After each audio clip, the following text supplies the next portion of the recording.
네, 시청자 여러분 안녕하십니까? 네, 새해 복 많이 받으십시오.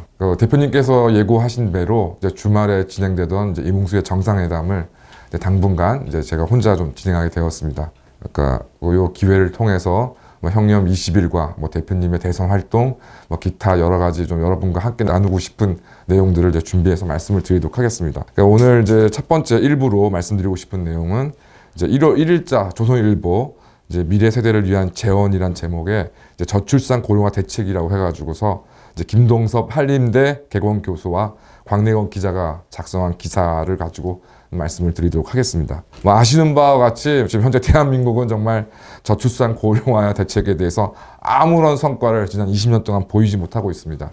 기사에 따르면은 2005년 정부가 이제 저출산 고령 사회 기본 계획을 수립하고 그동안 각종 저출산 정책에 무려 225조 원을 썼는데 결과적으로는 양육 수당이나 무상 보육처럼 출산을 높이려는 게 아니라 출산 이후 지원에 이제 치중을 하게 되었습니다.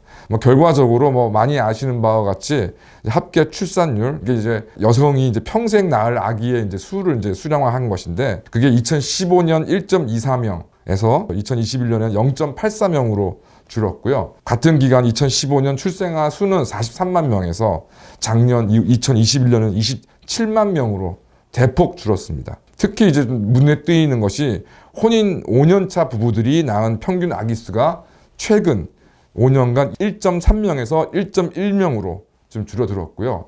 그래서 많은 언론에서 보도한 바와 같이 작년에 대한민국 인구가 처음으로 10만 1000명이 이제 감소를 했고 2022년인 올해는 10만 3000명, 그다음에 2070년에는 1400만 명, 지금 현재 인구의 27.4%가 지금 감소될 것이다 라고 지금 예측이 되고 있고, 그다음에 2045년에는 세계 1위의 고령 국가가 될 것이라는 보도가 나왔습니다. 반면 우리보다 훨씬 먼저 이제 저출산 고령화로 이제 신음을 했던 일본 같은 경우에 아시는 바와 같이 2019년 1.36명이니 지금 우리 대한민국의 실정에 비하면 일본은 비교할 수 없을 정도로 지금 양호한 상태에 있습니다. 그러니까 이런 이제 심각한 저출산 고령화 대책을 위해서 조선일보에서 제안한 대책이 뭐냐면 첫 번째 인구청을 신설해야 된다. 두 번째 입학 연령을 1살 인하하고 초고 중고 학제 개편해야 된다. 이거는 이제 4차 산업혁명에 맞는 이제 인력 생산을 구조를 맞춘 것이다라고 얘기하고 있습니다. 그다음에 세 번째가 이제 정년을 연장시켜서 젊은 세대의 노동 인구를 확보해야 된다라는 얘기가 오시고요.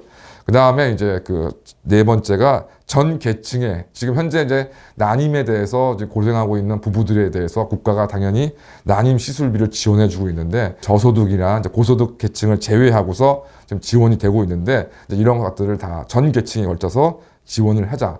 그 다음에 횟수 제한도 있는 것도 철폐해야 된다. 는 것을 대책을 내세웠고요. 다섯 번째는 젊은이들이 결혼할 수 있는 여건을 마련해야 된다. 그러면서 하는 얘기가 또 안보에 위협이 되지 않으면 모병제도 검토할 수 있게 된다는 내용들을 저출산 고령화 대책의 5가지 대책으로 지금 조선일보가 제시를 했습니다. 우선 차근차근 좀 말씀을 생각을 해보면은 인구청 신설 같은 경우는 사실 언급할 가치가 있다고 생각하지 않습니다. 대한민국의 저출산 고령화 문제를 일관적으로 처리하고 정책을 세울 부처가 없어서 지금 이런 심각한 문제에 처해 있다고 생각하지 않고요. 그간에 여러 가지 논의들과 이런 것들이 진행된 것을 정부의 어느 부서든 청와대든 책임을 지고 집행을 하면 되는 것이라고 생각합니다. 두 번째 입학 연령 1살 인하 초중고 학제를 개편해서 4차 산업혁명에 대해 맞추어서 노동 인력을 생산해낸 문제에 대해서는 이게 저는 개인적으로 이 기사를 작성한 사람들이 현재 지금 노동시장 형태를 지금 알고 있는 건지를 의심하지 않을 수가 없는데요. 저도 최근에 이제 금융권이나 이런 곳에서 근무하는 친구들로부터 이제 들은 얘기가 최근 이제 우리나라의 삼성전자와 대만의 이제 반도체 업체 같은 경우에 심각한 인력난을 겪고 있는 것인데 여기에 지금 인력난을 겪고 있는 부족한 인력이 이게 무슨 고등학교를 졸업하고 대학교에 무슨 어떤 해당 전공을 한 이런 전공자가 부족한 것이 아니라 관련된 물리학 박사 학위라도 소지한 사람을 스카우트를 하고 싶은데 박사학위 소지자 자체가 지금 굉장히 부족하다. 그래서 이런 사람들은 좀 쓸 수가 없다라고 하소연들이 들리고 있다고 하고 있습니다.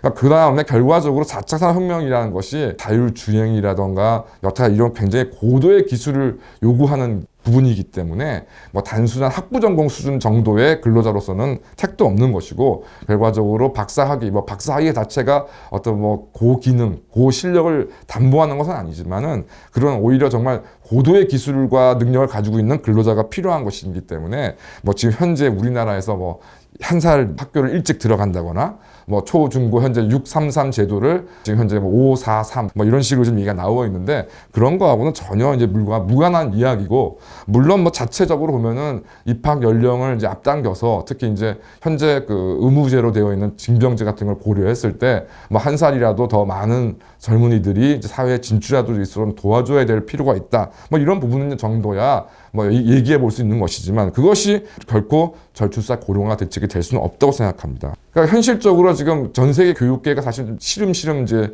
신음을 하고 있는데, 지금 현재 세계적으로 가장 지금 각광받는 교육 시스템은 싱가포르의 그것입니다. 그러니까 싱가포르의 근데 교육 시스템이라는 게 뭐냐면, 대한민국이 지난 90년대까지 유지해왔던 일종의 보면 주입식, 약간은 강압적으로 학교가 주도해서 이제 교육을 시키는 그런 시스템입니다. 그래서 현재 대한민국의 4차 산업혁명이고 뭐고 그걸 떠나서 학교가 주도하고 학교가 책임지는 교육을 해야 될 것이지, 지금 현재 뭐 여러 가지 여건상 어려운 부모들과 학생들에게 뭐 자기주도 학습이니 뭐니 이따위로 교육의 어떤 공급자들이 책임을 방기할 때가 아니라고 생각하고요. 오히려 과거에 조금 더 완화된 형태이지만 학교가 좀 주도하는 교육들을 당연히 지금 우리가 다시 바꿔야 된다고 생각합니다. 그 다음에 정년 연장 같은 경우도 정말 어이가 없는 얘기라고 생각합니다. 작년에 뭐 대기업을 중심으로 해서 30, 40대, 특히 30대 이제 임원들이 나오면서 이제 강력한 세대 복지의 바람을 좀 타고 있는데요. 30대 임원이 지금 재직하고 있는 대기업에서 정년이 넘어도 60세가 넘는 근로자가 그 밑에서 일을 한다? 이거는 뭐 그 연공 서열이라던가 연령이라던가 이런 차별이 없는 미국이나 유럽에서도 쉽지 않은 일입니다. 근데 아직까지 그런 뿌리가 많이 남아있는 대한민국에서 이런 시스템을 통해 가지고 이제 전용년을 연장시켜서 나이가 적은 상사들을 위해 모셔야 되는 근로자를 늘리는 것이 뭐 인력 부족의 문제를 해결할 수 있다? 어불성설을 생각하고요. 결과적으로 4차 산업혁명이 뭐 대세라고 한다면, 결과적으로 이런 대기업이나 이런 4차 산업혁명을 통해서 일자리가 대강 공급이 안 된다는 것은 잘 아실 겁니다. 뭐 결론적으로 노령의 연금을 이제 수령을 해야 되는 세대들이 늘어나는데, 연금 부족이나 이런 걸 막기 위해서 당연히 노년층들의 일자리가 제공돼야 되는데, 그것이 이제 혁명 20에서 이야기하는 공공 일자리, 학교나 의료시설이라던가 진료소라든가 이런 곳에서 뭐 자원봉사 성격이지만 이제 그 최소한의 급여를 국가에서 제공해서 실제로 수요가 있는 곳에 일자리를 창출해서 국가 예산을 통해서 지원하는 것, 뭐 이런 것들이 현실적으로 가장 합리적인 대책이라고 생각하고, 뭐 정년 연장 등은 말도 안 되는 소리라고 생각합니다.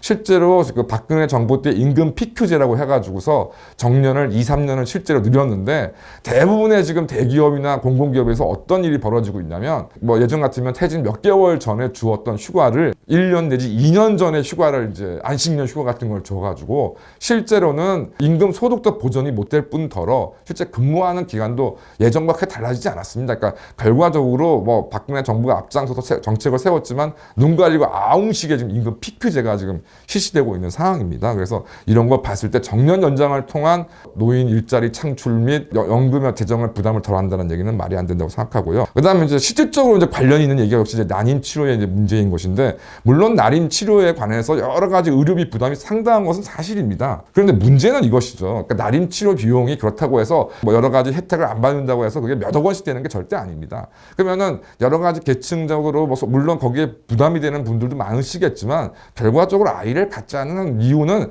난임 치료비가 문제가 아니라 아이를 출산한 다음에 들어가는 비용들이 당연히 문제가 되는 거 아니겠습니까? 그 대표적인 게 사교육 문제입니다.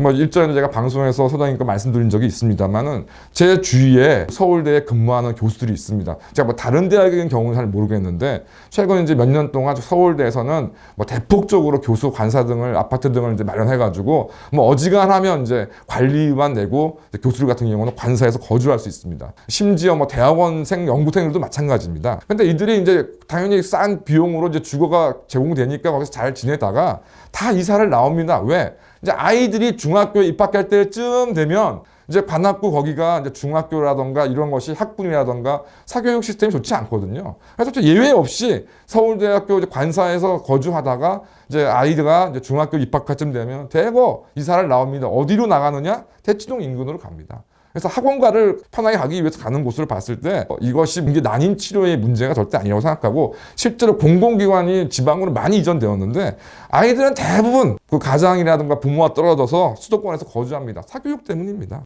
왜 이렇게 되느냐? 대치동 학원가가 아니면 현재 복잡한 이 수시지원 시스템에 대응할 수가 없기 때문이죠. 게다가 전교조가 장악한 중등교육 시스템에서는 학교가 아예 아이를 맡아주지도 않습니다. 그러니까 그 모든 게 사교육비로 전환될 수밖에 없는 상황인데 뭐 난임 치료비 정도 지원해서 어떤 문제가 해결될 것이냐? 말이 안 되는 얘기라고 생각하고요. 마지막으로 결혼할 수 있는 여건 같은 경우는 다 아시는 바와 같이 주거 문제와 사교육비 문제가 해결되면 결혼하지 말라고 해도 결혼할 겁니다. 그래서 그런 데면서 또 엉뚱하게 모병제를 꺼내고 있는데 정말 뭐 이번에도 심상정 같은 경우가 이제 대표적으로 모병제를 얘기하고 있습니다만은 뭐 대한민국의 선시에서는 정말 맞지 않는 이야기라고 생각이 들고 모병제를 할 경우에 저 같아도 급여를 현재 기준으로 매월 한 400만 원 정도 주면 모를까 100만 원, 200만 원 받기 위해서 군대를 간다? 말도 안 되는 얘기고 그래서 아시는 바와 같이 뭐 미국 같은 경우에도 해병대나 특수부대 같은 경우는 지원율이 높지만 육군 같은 경우에는 이 지원율이 낮아서 골머리를 앓고 있고 일본 같은 경우도 계속 매년 미달하고 있습니다. 모병제를 하자는 얘기는 안보나 이런 것들 포기하자는 얘기에 불과합니다. 그래서 뭐 결론적으로 이제 다음 기회를 통해서 자세하게 말씀을 드리겠습니다만은 결과적으로 이 모든 저출산 고령화 대책의 가장 합리적인 방안은 서민 포퓰리즘 15조라는 거 저도 생각이 들고요. 그중에서도 황장수 대표님이 말씀하시는 그러니까 황장수 대표님의 이번 대선에서 성과가 대한민국의 저출산 고령화 대책의 실질적인 해결책이라고 생각합니다. 하여튼 이런 부분들을 위해서 또 계속 앞으로 말씀드리겠습니다. 감사합니다.